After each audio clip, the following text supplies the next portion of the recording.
A popular tourist destination known for its Roman history, Bath has a dirty secret. You can see it on the ubiquitous light local stone that gives the city its unique architectural style. But the fight back against the pollution problem has begun. Local councils hitting air quality targets is now a legal requirement, but those responsible for the scheme here say this is just the beginning. Whether or not the government had brought in this scheme as a new administration elected in 2019, we would have been tackling both public health and environmental issues. And at the moment we're currently consulting on active travel schemes. We brought through a livable neighbourhoods policy before Christmas. So we're bringing in lots of other measures that will give people alternatives to using the car. Those measures include expanding the cycle network and improvements to public transport.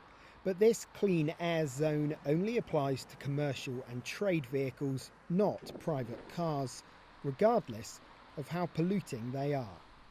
Some people think the scheme should have gone further. I don't have to pay in this old diesel car that I'm driving, but a plumber, for example, driving a van with similar emissions would have to pay £9 a day. That's about $12.50. And most coaches and lorries will have to pay £100 a day. That's $140.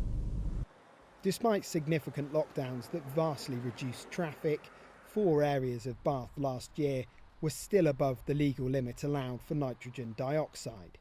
These monitoring stations installed throughout the city provide real-time updates. Nigel Marriott makes the most of his local environment.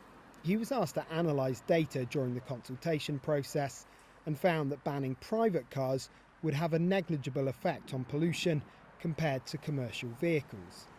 Part of the Bath Business Club, he's sympathetic to the problems the scheme creates. I think this is where the government support comes in, is the important thing. You know, how much are the council and the government going to put towards businesses to help them transition, and especially for some of the smaller businesses that are very dependent on those.